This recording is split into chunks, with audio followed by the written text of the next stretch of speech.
The Duke of Ashworth had precisely 6 hours to find a bride, and the only woman he wanted had just told him she would rather marry a goat.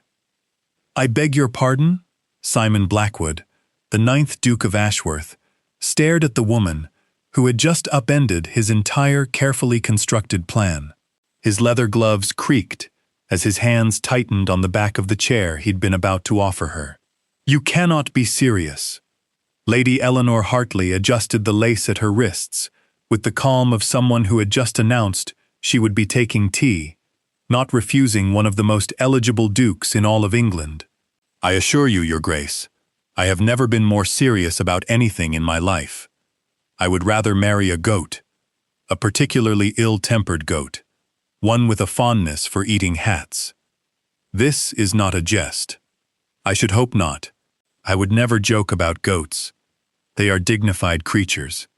She finally looked up at him, and Simon felt his stomach drop for the second time that morning. Her eyes were the color of autumn honey, warm and steady, and utterly unimpressed by his title. "Your Grace, I have known you for 3 years. In that time, you have spoken to me exactly 12 times. 12, I counted. That is, 12 conversations, Your Grace, most of which involved you asking me to pass the salt or inquiring about the weather. I will grant you that the 3rd conversation was slightly more interesting. You asked me if I believed in ghosts, but that is hardly the foundation for a marriage." Simon's jaw tightened. He was not accustomed to being analyzed, much less dismissed. "Lady Eleanor, I am not proposing a love match. I am proposing a practical arrangement, one that would benefit us both." "Would it now?"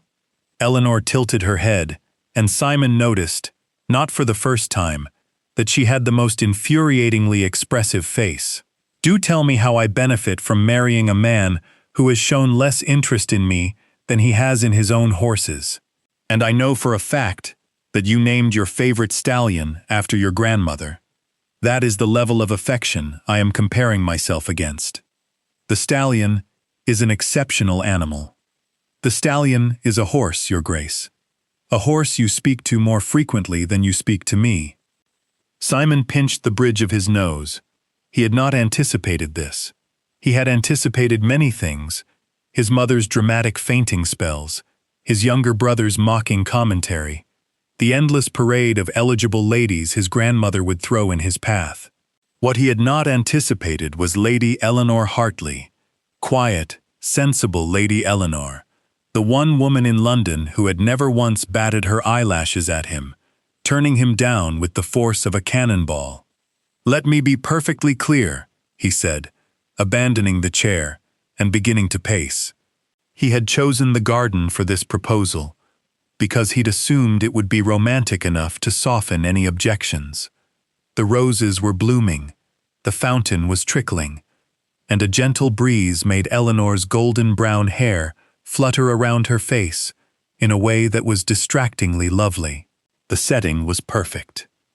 The woman was not cooperating. "I am not proposing because I have developed a sudden and passionate regard for you. I am proposing because I have a deadline." "A deadline?" Eleanor's eyebrows rose.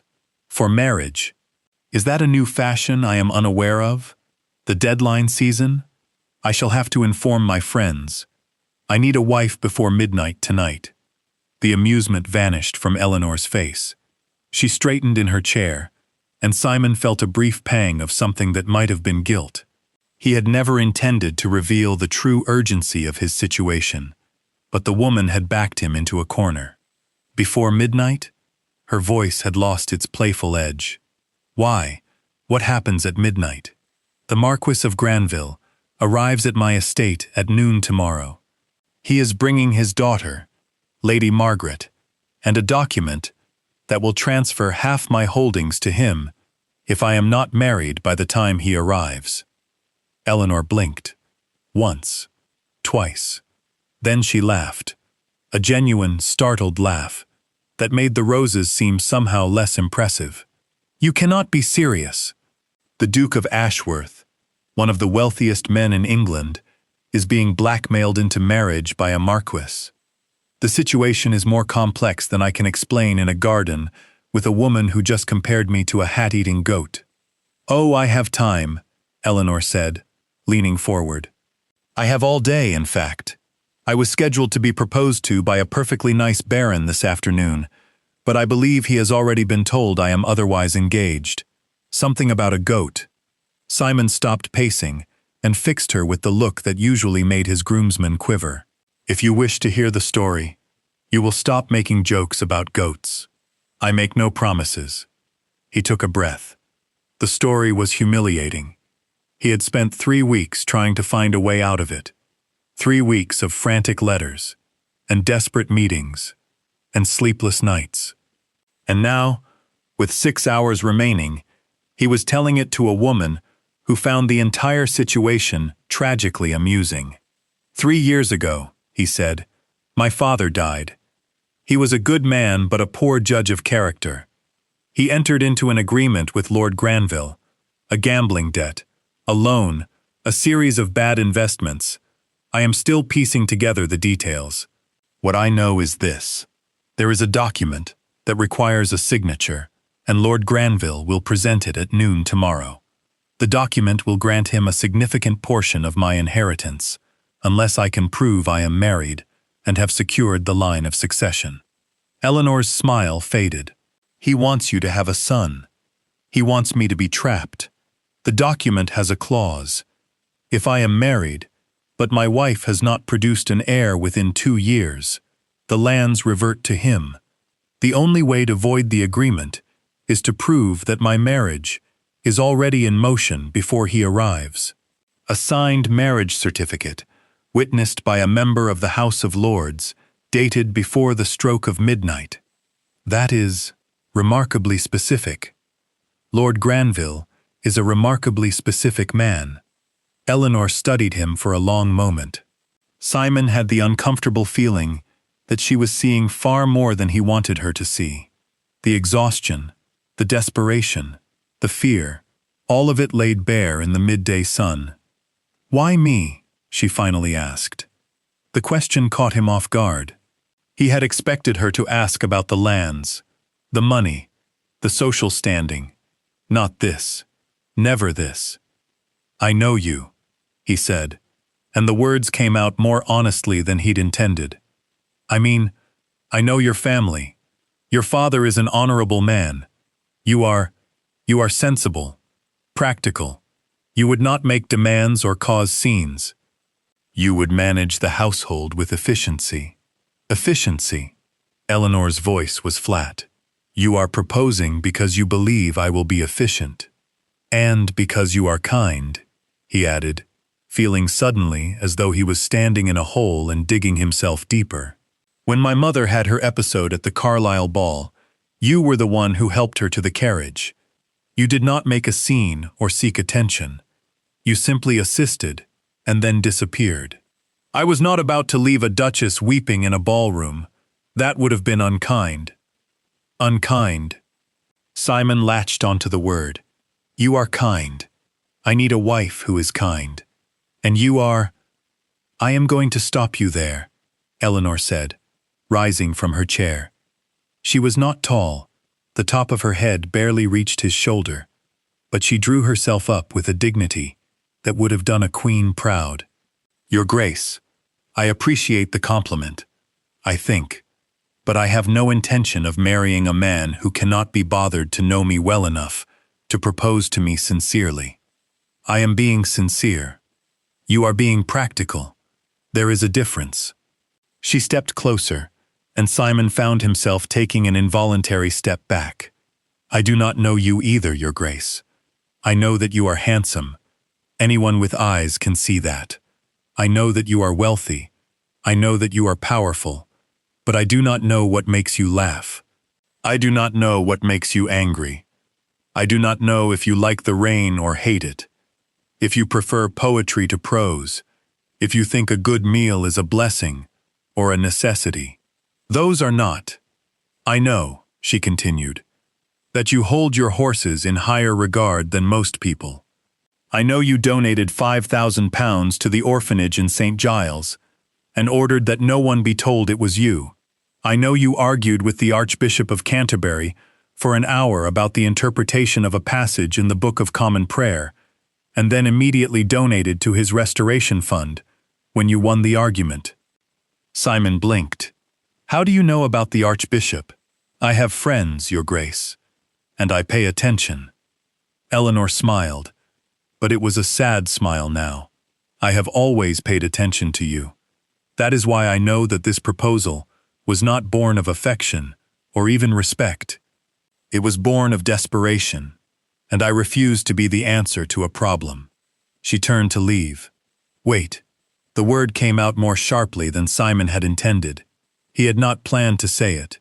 He had not planned any of this. 6 hours was not enough time. 6 weeks had not been enough time. He had tried to find another way, had begged, bargained, and threatened, but Lord Granville was immovable. The marquess wanted Ashworth's lands, and he had created a trap so precise that only a midnight wedding could save Simon from ruin. I do not know you, Simon said, and the admission cost him something. You are right. I have spent 3 years watching you, from a distance, telling myself that you were a safe choice, a sensible choice. But I have never allowed myself to know you because... He stopped.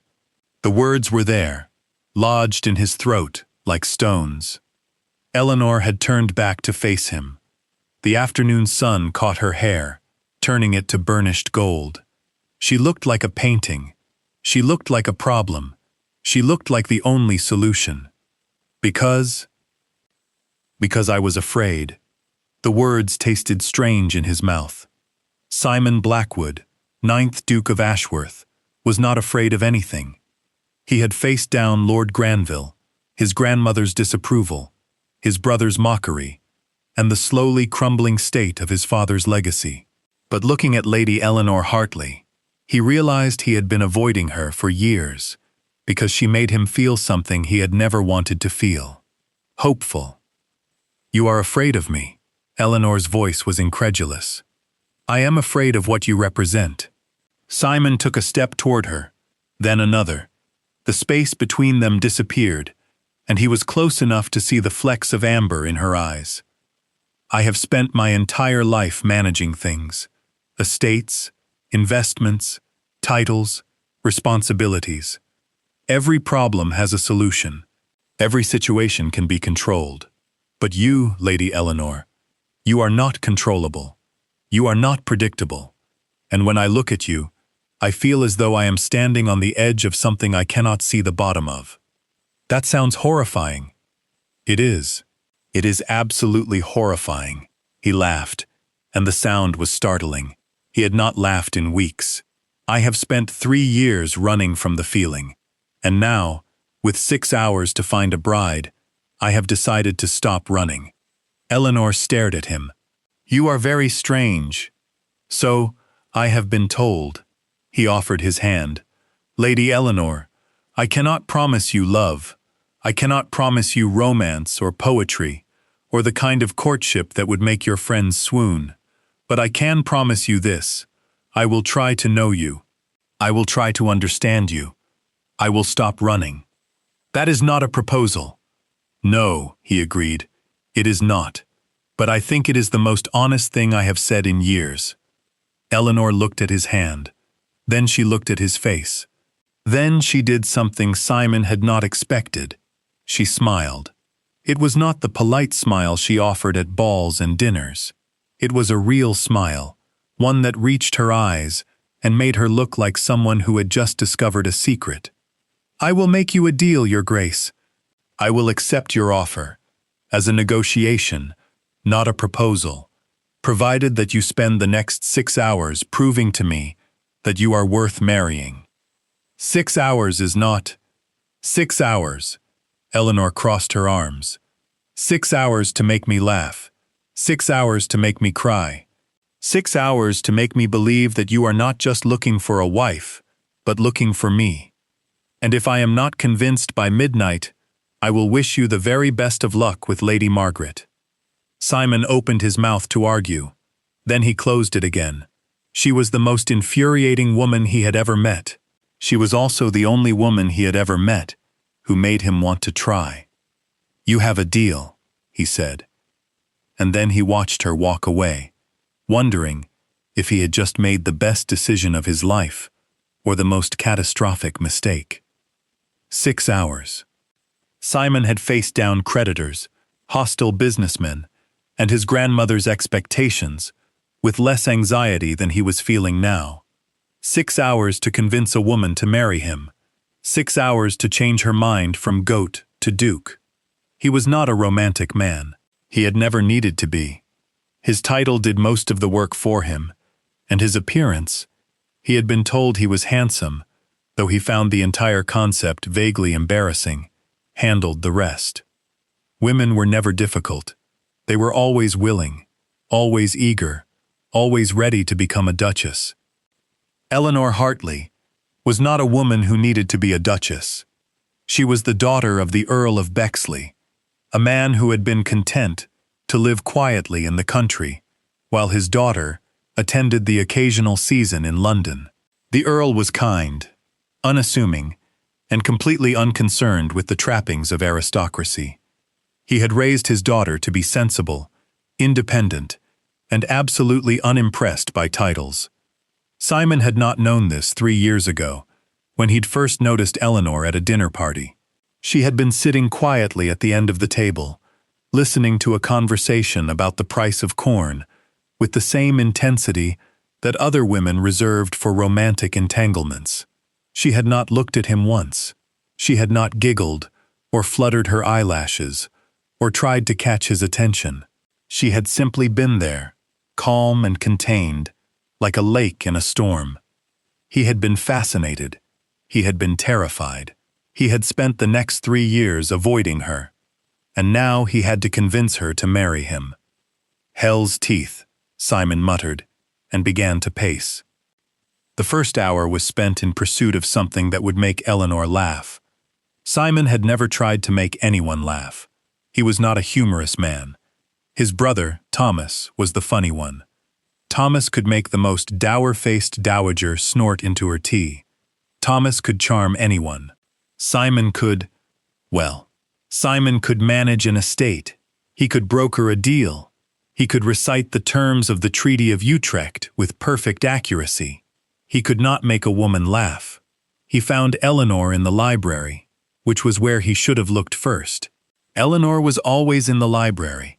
She had been the only young woman at the Carlisle ball who had asked the hostess if she might borrow a book when the dancing became tiresome. "Your Grace," she said, not looking up from her book, "have you come to charm me?" "I have come to make you laugh." She looked up. Her expression was unreadable. "That is a very specific goal. I believe in clear objectives." Simon came to stand before her, his hands clasped behind his back. He had prepared exactly one joke, which his brother had assured him was absolutely terrible and would therefore be perfect for the situation. "Lady Eleanor," he began, "why did the Scarecrow win an award?" Eleanor's eyebrows rose. "I beg your pardon?" "The Scarecrow. Why did it win an award?" "I do not know, Your Grace. Why?" "Because it was outstanding in its field." The silence that followed was the most profound Simon had ever experienced. It stretched out like the Scottish moors, vast and empty, and completely devoid of human sound. Eleanor stared at him. Her mouth twitched. Then, to Simon's astonishment, she began to laugh. It was a full, unrestrained laugh that made her eyes crinkle at the corners, and her book slip from her fingers. "Your Grace," she said, gasping, "that was the worst joke I have ever heard. I thought that was the point. That is not." She dissolved into laughter again. "That is not how humor works." Simon felt something loosen in his chest. It was not exactly relief. It was something warmer, something that spread through him like honey. He had made her laugh. He had actually made her laugh. "Did it work?" he asked, suddenly desperate. "Did I make you laugh?" Good Lord, yes. Eleanor wiped her eyes. That was so terrible it was brilliant. Where did you hear it? I asked my brother to teach me a joke that would make you laugh. He gave me 3 options. This was the least offensive. The least offensive. Eleanor's eyes sparkled with amusement. I dread to think what the other 2 were. One involved a horse, a barrister, and a very unfortunate misunderstanding about a stable. Eleanor laughed again, and Simon realized that he would do almost anything to keep making that sound. I have a proposition, he said, trying to sound confident. I have been tasked with making you laugh, but I believe a shared experience would be more effective than a series of terrible jokes. A shared experience? I have a carriage. You have a Sunday afternoon. There is a fair in Bloomsbury that my brother claims is the most entertaining thing in London if you have not been to a proper theatre in 3 years. Your brother has very specific qualifications. He is a very specific man. Eleanor considered this. She picked up her book, marked her place, and set it aside. Very well, Your Grace. I will accompany you to your fair, but I warn you, I have high standards. I expect to be entertained. I shall endeavor to meet them. The Bloomsbury Fair was everything Simon had feared, and more. It was loud. It was crowded. It smelled of roasting meat, horse manure, and something that might have been a particularly pungent cheese.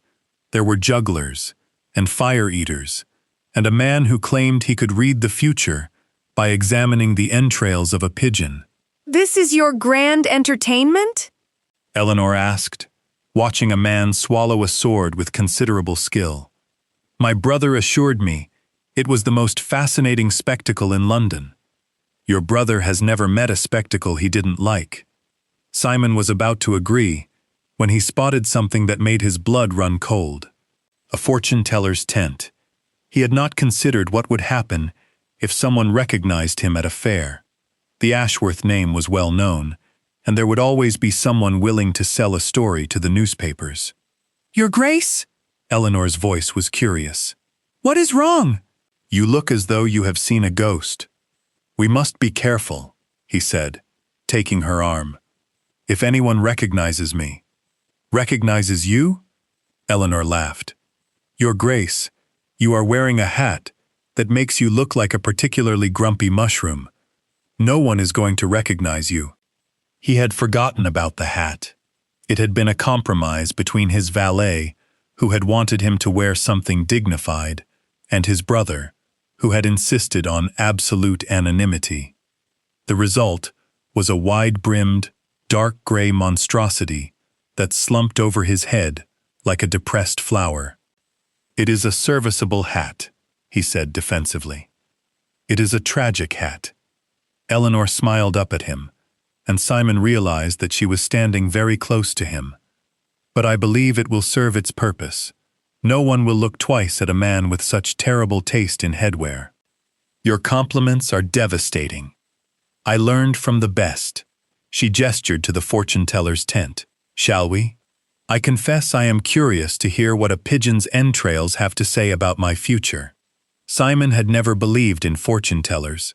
He had always thought that anyone who claimed to see the future was either a charlatan or a fool. But as he watched Eleanor's face light up with anticipation, he found himself agreeing to something he had never imagined he would do. One reading, he said, then we leave. Oh, you are no fun at all. The fortune-teller was not what Simon had expected. She was old, impossibly old, with skin like cracked parchment and eyes that had seen centuries. Her hair was white as snow, and her fingers were twisted with age. She sat in the gloom of her tent like a spider at the center of a web, watching them with an intensity that made Simon's skin prickle. Your Grace, the old woman said, and Simon felt his stomach drop. I wondered when you would come. Eleanor's hand tightened on his arm. You know who he is? I know many things. The fortune-teller smiled, revealing teeth that were surprisingly white. I know that you are the Duke of Ashworth. that you have 6 hours to find a bride, and that you have chosen this young woman to be your duchess. I also know that you are not at all certain she will accept you." Simon opened his mouth to deny it, but Eleanor spoke first. "I accept nothing," she said, her voice firm. "I have agreed only to consider him." The fortune-teller's eyes crinkled. "Ah, Lady Eleanor, you are wise, but I wonder how wise you truly are." She turned her gaze to Simon, and he felt as though she was looking straight through him. "Your Grace, I will give you a gift, a glimpse of what might be, if you are brave enough to fight for what you want." "I am not. You are terrified." The fortune-teller's voice was gentle. "But that is not a weakness. Fear is a sign that you understand what is at stake. The question is, will you let it stop you?" Simon stared at her. He had come here to charm Eleanor, not to be read by a woman who seemed to know everything about him. "Show me," he said, surprising himself. "Show me what you see." The fortune-teller nodded and reached for his hand. Her skin was cool and dry, and she traced the lines of his palm with a careful finger. "I see a man who has spent his entire life building walls," she said. "Walls against hope, walls against joy, walls against anyone who might threaten his carefully controlled world. You have been so afraid of losing what you have that you have never allowed yourself to want more." Simon felt something shift in his chest. He had never told anyone about his walls. He had never admitted to anyone that his coldness, his distance, his relentless control were not born of strength, but of fear. "Your Grace," the fortune-teller continued, "I see love in your future, but it will not be easy. You will have to choose it. You will have to fight for it. And you will have to let go of everything you thought you knew about yourself." Eleanor was watching him, with an expression he could not read. He wanted to ask her what she was thinking, but the fortune-teller was not finished. "Lady Eleanor," she said, turning to the woman at his side, "you have always been the one who chooses, and you will have to choose again tonight, between what is safe and what is true, between what you have always believed and what you have always hoped." "Your Grace," Simon interrupted, "I think that is enough." The fortune-teller smiled. "Of course. But before you go, one more thing." She leaned forward, her voice dropping to a whisper. "The man who holds the document that threatens you, he has a secret that would destroy him if it were known. Find it, and you will be free." The fare seemed less entertaining after the fortune-teller's reading. Eleanor was quiet, lost in thought, and Simon could not stop thinking about the old woman's words. A secret. Lord Granville had a secret. If he could find it, he could free himself from the marquess's grip without needing to marry at all. But 6 hours was not enough time to uncover a secret that Lord Granville had managed to hide for years. "Your Grace," Eleanor said, breaking the silence, "what did you think of her?" "I think she is either a genius or a fraud. I am not certain which." Eleanor smiled, but it was a distant smile. "I thought she was honest. Terribly honest. I do not think I have ever met anyone who saw so clearly." "Did you see clearly?" Simon asked. "Did you see what you wanted to see?" Eleanor turned to face him, and for a moment, Simon forgot how to breathe. She was standing in the middle of the fair, surrounded by noise and chaos, and she looked like the only still point in a storm. "I saw a woman who is afraid of making the wrong choice," she said. "But I also saw a woman who is even more afraid of not making any choice at all. Is that what you fear?" "I fear many things." She took a step closer. "But I fear being forgotten more than I fear being wrong. I fear living my entire life as someone's sister, someone's daughter, someone's friend, and never being someone's first choice." The words hit Simon like a physical blow. He had never thought of it that way. He had always assumed that Eleanor was content with her position, the sensible sister, the loyal daughter, the unassuming friend. He had never considered that she might want more. "I have always seen you," he said, the words coming out before he could stop them. "I have always seen you, Eleanor. I just did not know what to do with what I saw." "And what did you see?" He should have lied. He should have said something charming, something that would make her blush and forget his earlier clumsiness.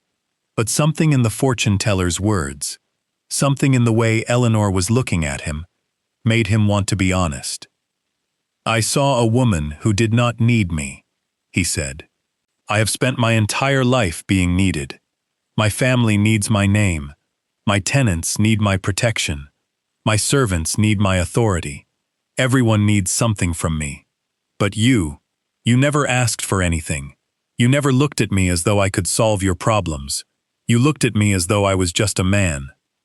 "That is because you are just a man," Eleanor said. "A man with a title, and lands, and responsibilities, but still a man." "Exactly." Simon laughed, and the sound was almost desperate. "No one has ever looked at me as though I am just a man, and that terrified me. Because if you could see me, truly see me, you might not like what you found." Eleanor reached out and took his hand. Her fingers were warm against his, and Simon felt something loosen in his chest. "I am still deciding if I like what I have found," she said, "but I am beginning to think I might." The second hour was spent eating terrible food. "The pies are questionable," Simon said, eyeing the pastry that Eleanor was examining with misplaced enthusiasm. "I would advise against them. Your Grace, you are a duke. I am fairly certain you have never eaten anything questionable in your life." "I have eaten my grandmother's cooking. That is the definition of questionable." Eleanor laughed and bit into the pie. Her expression shifted from delight to confusion to mild horror. "Your Grace," she said, chewing carefully, "I believe this pie is made of something that was once alive but has long since departed. The meat is suspicious. The meat is the least suspicious part of this pie." Eleanor swallowed and set it aside. "I believe there is a vegetable in here that I have never encountered before. It might be a turnip. It might be a very confused potato. Could it be a parsnip?" Eleanor considered this. "I do not believe a parsnip would behave in this manner. This vegetable has personality." Simon laughed. A real laugh. One that startled him with its sincerity. "You are the strangest woman I have ever met. And you are the strangest duke." Eleanor's eyes sparkled. "I have never met a man so obsessed with his own deadlines, and so utterly incapable of choosing a proper pastry. I will have you know that I was forced to eat a Cornish pasty at the age of 14, and I have never recovered." "You were forced?" "My grandmother believed that a proper duke should experience the food of his people. The food of my people, apparently, involves pastry containing potatoes and mystery meat." Eleanor laughed again, and Simon felt something warm spread through him. He had never made anyone laugh before. He had certainly never made anyone laugh with a story about his grandmother's culinary adventures. "Your grandmother sounds terrifying," Eleanor said. "She is the most terrifying person I have ever known." Simon leaned in, lowering his voice. "She once made my brother cry by looking at him. Just looking at him. He was 23. I should like to meet her. She would eat you alive. Your Grace, I have been in London society for 3 years. I have survived gossiping dowagers, fortune-hunting mamas, and gentlemen who believe that poetry is a suitable form of conversation. I believe I can survive your grandmother." Simon considered this. He had never introduced anyone to his grandmother. He had never introduced anyone to anyone. His relationships, such as they were, had always been transactional, brief, uncomplicated. Eleanor was not brief. She was not uncomplicated.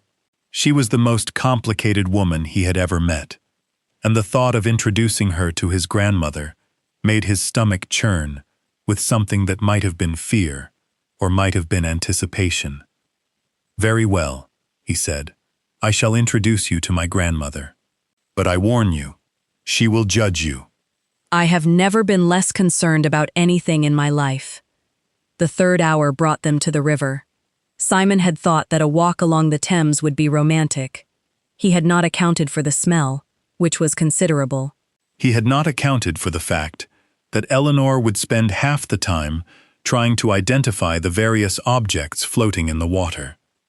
Your Grace, she said, pointing to something that might have been a hat, is that a duck? That is a piece of debris. Debris shaped like a duck? It is debris, Lady Eleanor. Please stop pointing at it. But Eleanor was already leaning over the railing, her face alight with curiosity. I believe it is a duck, a very sad duck, a duck that has given up. Simon pinched the bridge of his nose. I cannot believe I am considering marrying a woman who is currently trying to identify a submerged hat. It is a duck. It is a hat. You are not a romantic man, Your Grace. I am a practical man.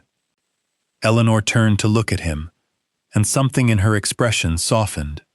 You do realize that practical men do not usually propose to women on a deadline, correct? Practical men arrange marriages through solicitors and never speak to their wives about anything more emotional than the menu. My mother and father had an arranged marriage, Simon said, and they were happy, for a time. What happened? Simon looked away. He had never told anyone this story. He had never even told his brother. But something about Eleanor made him want to be honest. My mother fell in love with someone else, he said. My father he was not a romantic man. He was practical. He married her because she was suitable, and he expected her to be grateful for the title and the estate. He did not realize that she needed more. Did she leave? No, she stayed. She stayed and she was miserable. And my father spent his entire life trying to make it up to her, never quite understanding what he had done wrong. Eleanor was silent for a long moment. When she spoke, her voice was soft. Your Grace, is that why you are so afraid of love? Because you watched your father try and fail? Simon did not answer. He could not. The question was too close to the truth, too close to the fear he had carried for years. Your Grace, Eleanor said, stepping closer. I did not mean to pry. It is fine. His voice was rough. You asked a fair question. The answer is complicated. Complicated answers are always the most interesting. He looked at her then, really looked at her. She was standing by the river, her hair blowing in the breeze, her eyes filled with something that might have been understanding. She was not beautiful in the way that most society ladies were beautiful. Her features were too strong, her nose too sharp, her mouth too wide for fashion standards. But she was beautiful, in a way that made his chest ache. Lady Eleanor, he said, I am going to ask you something, and I need you to be honest with me. I am always honest. Are you considering my proposal? Truly considering it? Eleanor was silent for a long moment. Then she reached out and took his hand. Yes, she said, I am considering it, but I have not decided yet. What will it take for you to decide? She looked at him, and Simon felt his heart rate quicken. He had never been so nervous in his life. He had faced down lords, negotiated treaties, argued with the most powerful men in England. But none of it compared to this. I need to know, Eleanor said, that you are proposing because you want me, not because I am convenient, not because I am sensible. Not because I am the only woman who would consider such a ridiculous offer.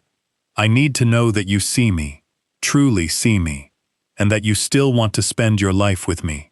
Simon opened his mouth to answer, but before he could speak, a shout interrupted them. Your Grace! Your Grace! A messenger was running toward them, his face red with exertion. Simon recognized him immediately. He was one of Lord Granville's servants, a weasel-faced man named Pembroke, who always seemed to appear at the worst possible moments.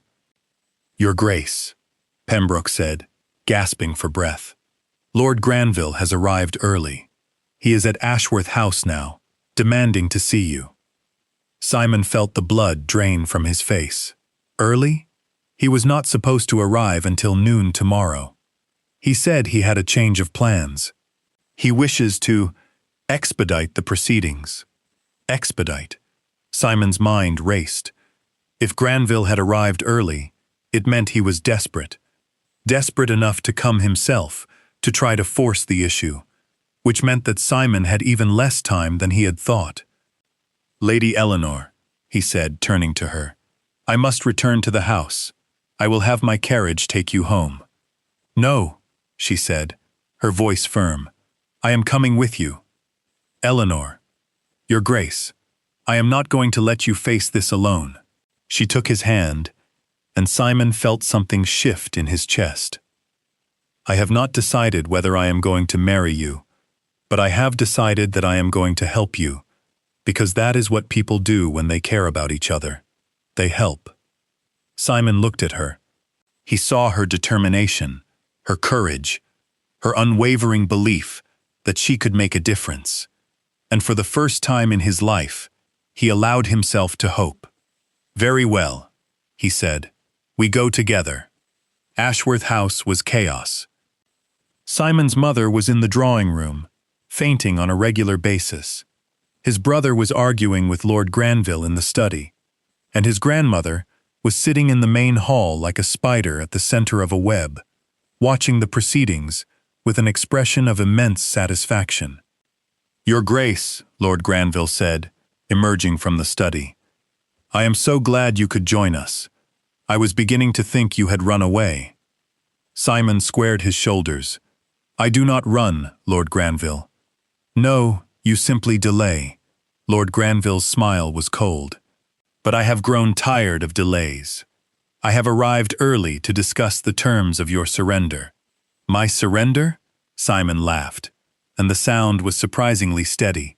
"I do not believe I have surrendered anything." "Not yet." Lord Granville produced a document. "But I have a petition for you to sign. It will transfer the properties to me immediately, pending the expiration of your deadline." "And what deadline would that be?" Lord Granville's smile faded slightly. "The deadline that ends at midnight tonight. The one that stipulates you must have a signed marriage certificate, witnessed by a member of the House of Lords, before you can void the agreement." Simon reached into his pocket and produced a folded piece of paper. "You mean this?" Lord Granville's face went pale. "What is that?" "This is a legal opinion from my solicitor. It argues that the clause you rely on, the one that would transfer my lands to you, is void because you failed to present the document within the stipulated time frame." "That is nonsense! It is a legal opinion. You are welcome to contest it in court." "But I believe you will find that the process takes time.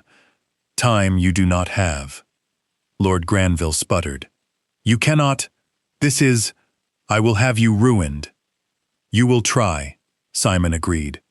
"But you see, I have come into possession of some information that I believe you will find very interesting." He produced another document.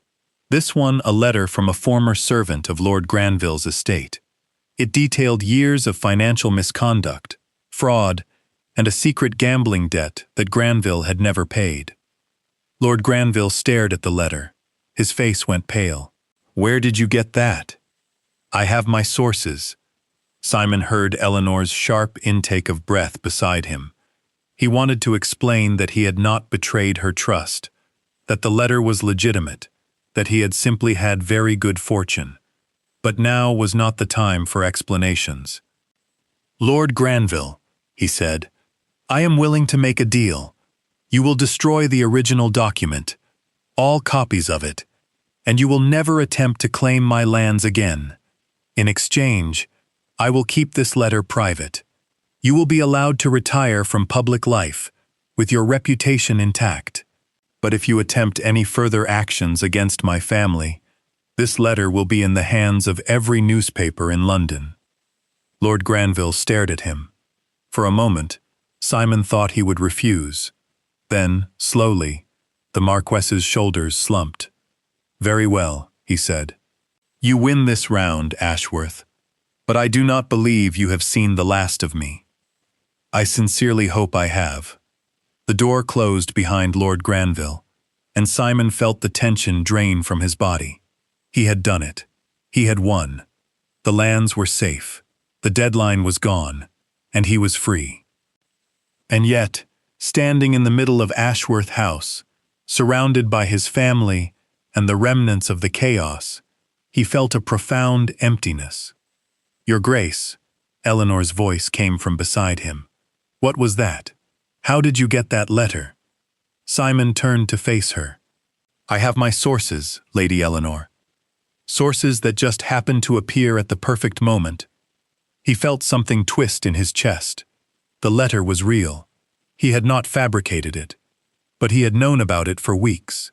He had kept it hidden, waiting for the perfect moment to use it. He had not told Eleanor because he had not trusted her. It was the most practical decision. It was the smart decision. It was the kind of decision he always made, the kind of decision that had kept his family safe and his estate intact.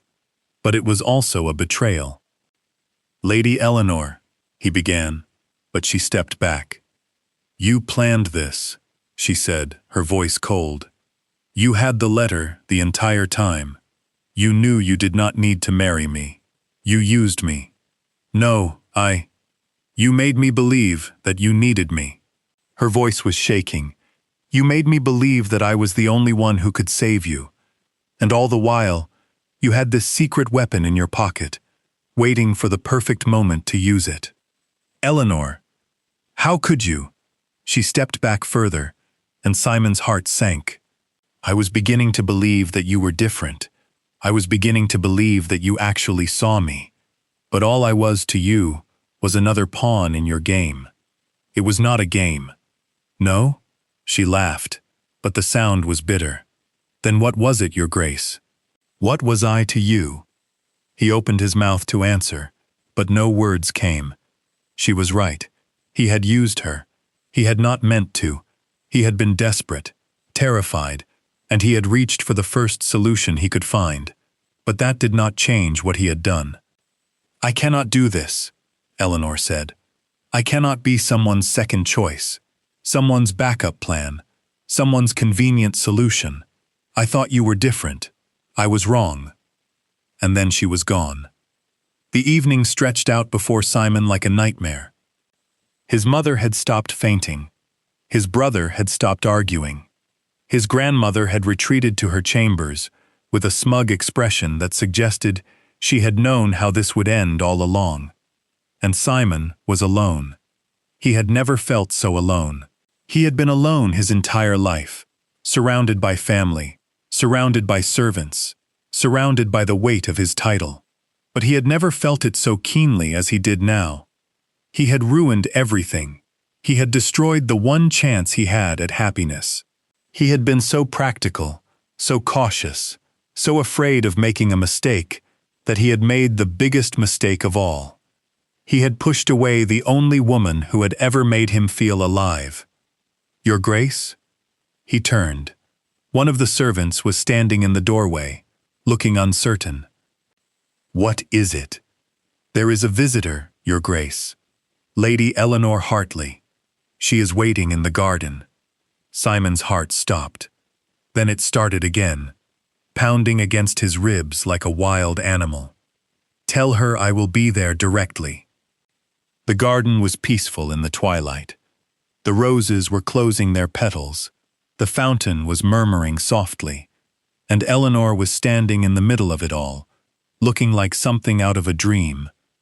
Simon approached her carefully, afraid that she would disappear if he moved too quickly. "Lady Eleanor," he said, "I did not expect.